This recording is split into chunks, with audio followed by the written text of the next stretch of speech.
Money FM 89.3. Best of breakfast.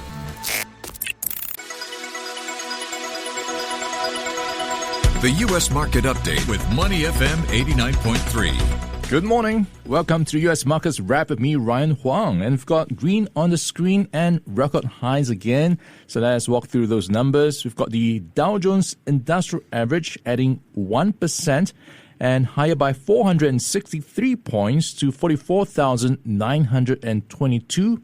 The S&P 500 hitting a new high after adding 0.3%, closing at 6,467. And the Nasdaq Composite squeezing out a gain of 0.1% at 21,713. So you have markets adding to the recent momentum as expectations for lower U.S. Federal Reserve rate cuts continue to drive the major indexes higher. And helping us out this morning, we've got Josh Gilbert. He is the market analyst at eToro. Looking sharp this morning, Josh. Thanks very much for having me, guys. All right, let's talk about. Let's start with the momentum you're seeing right now. There is yet again another new high in the markets. What do you make of the sustainability of these numbers? What's driving it higher? Look, I think there's a couple of reasons. Firstly, we've come off the back of a good earnings season in the US. A lot of companies reporting really good earnings, and that's coming from, one, this sort of AI trade, and also a pretty resilient US economy. So we've seen markets trading at record highs, which has brought into question maybe valuations of some of these stocks, but they're ultimately justifying those valuations by the numbers that we're seeing. Then at the same time, supporting record highs for markets is the view that we are likely to get more rate cuts coming from the Fed than probably we were expecting, in and around sort of April, May time. Lots of calls now for, more rate cuts, more than sort of 25 basis points worth of cuts into year end. There were question marks, that we wouldn't get any cuts from the Fed this year and rates would stay a little bit higher for longer, and that would put pressure on equity markets. So the fact that we're likely to see more easing coming from the Fed is supportive for markets. All right, we'll unpack the rate cuts in just a bit, but I'm just looking at how the various sectors have been doing. Like you mentioned, tech did well in recent days. Also doing well, some of the small firms, as reflected by the Russell 2000 index, overnight jumping 2%. Is that also a reflection of the risk appetite in the markets and also the confidence in the U.S. economy and, to some degree, the expectations of rate cuts? Absolutely, yeah. It comes back to those rate cut expectations.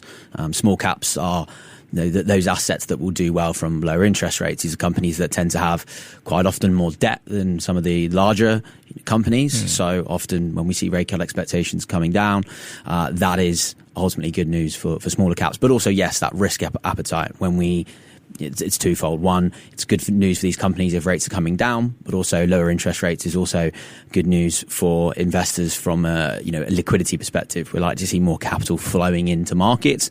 Slightly riskier assets, we would class smaller capped assets as, slightly more risk on. And that's what we're seeing in markets at the moment, this sort of risk on sentiment. We're going to see money coming out of, say, interest rate bearing assets into sort of more growth assets such as small caps. All right. So on that point, rate cuts, on the table, we've got some comments from Treasury Secretary Scott Bessent. He is calling for some 1.5 percentage points worth of cuts this year.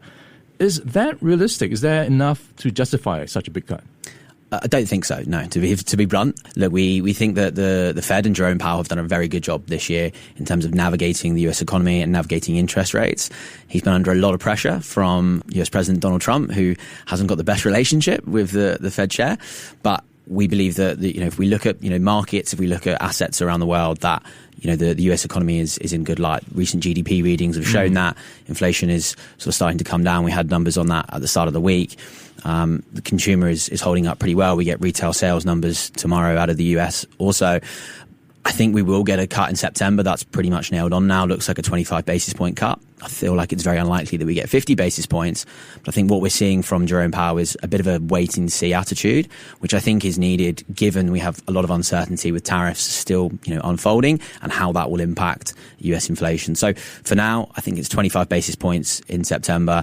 And if we continue to see, interest rates or data for interest rates, we're thinking inflation, retail sales, and of course jobs in the US, then if we continue to move in the right direction, then we may get further cuts. Yeah, so there's this big question mark about where things go from here. So you pointed out that we have tariffs still painting a pretty cloudy picture of where things are going to be. What is it going to mean for earnings in the coming quarters when you look at the recent commentary from some of the earnings that have come out already, and you talk about how the Fed is still waiting perhaps for more data, especially in terms of the impact on inflation. What are you expecting in terms of the tariffs? Has that been priced into some degree already with all the rates that have been set?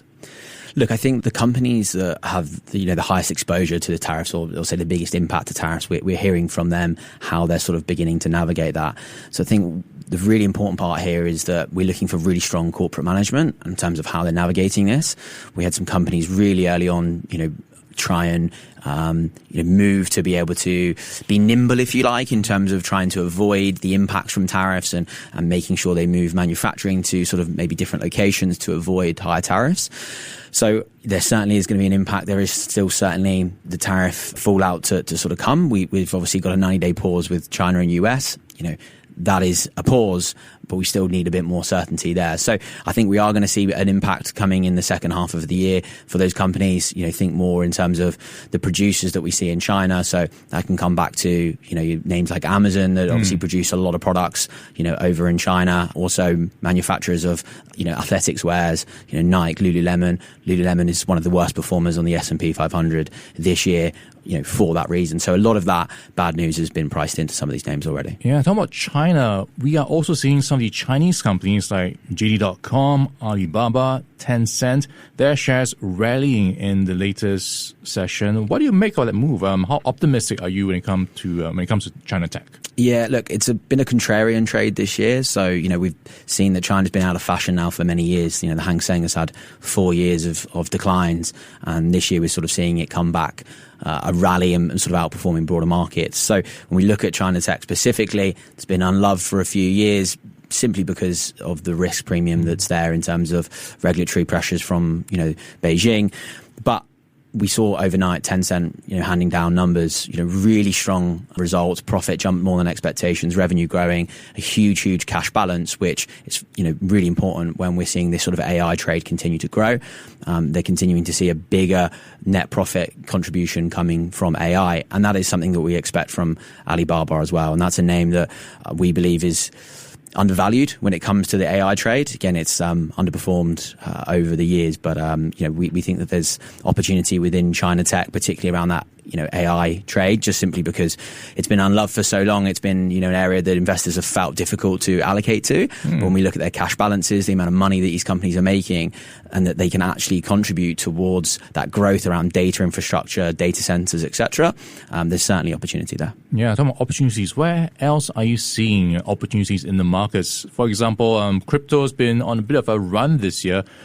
Is that still going strong in terms of the rally behind Bitcoin? Now I'm looking at year-to-date, 31%. Yeah, look, we're seeing obviously the change in who's buying these assets.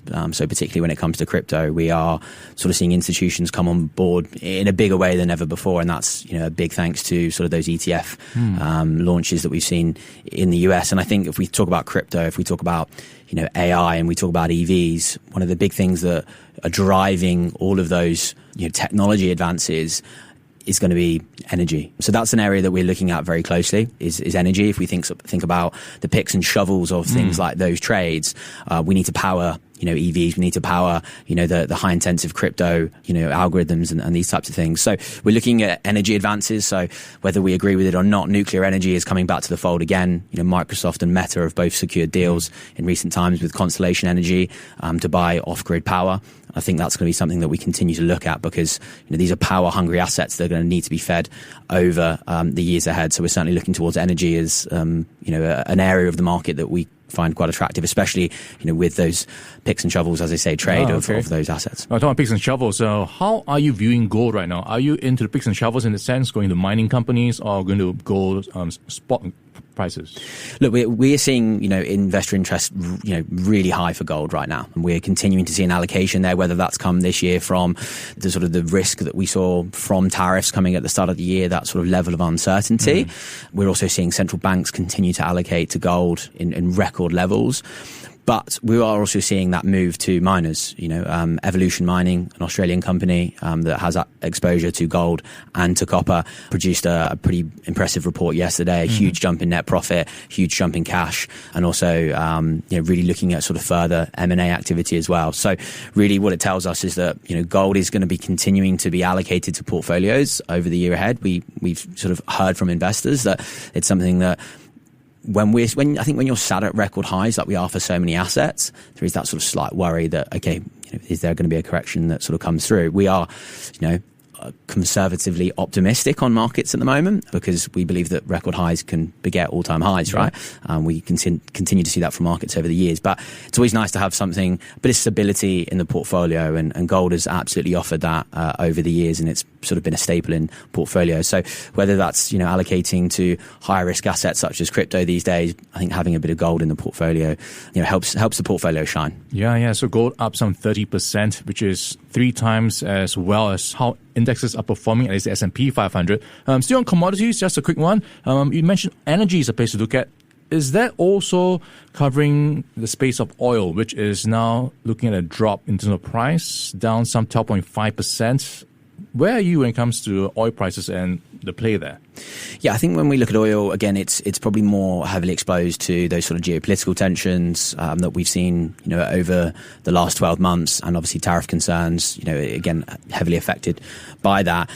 We probably see more value in terms of other commodity assets. So I mentioned copper earlier. That's something that we believe is key to that sort of energy transition. And then when we look at oil from an OPEC standpoint, it's called the oil cartel for a reason. They can sort of set those prices. So that volatility we think will continue. We'll probably sort of struggle to sort of move much higher this year, given the sort of the tensions that we're seeing. So there's probably better opportunities in markets other than oil right now. All right, fantastic. Great look at markets and where things are going. We've been in conversation with Josh Gilbert. He's the market analyst at eToro. Josh, thank you for your time this morning. Thanks so much. All right, stay with us on Money FM 89.3. Before acting on the information on Money FM, please consider if it's suitable for your own investment objectives, financial situation, and risk tolerance. To listen to more great interviews, download our podcasts at audio.sg or download the audio app. That's AWEDIO, audio at the App Store and Google Play.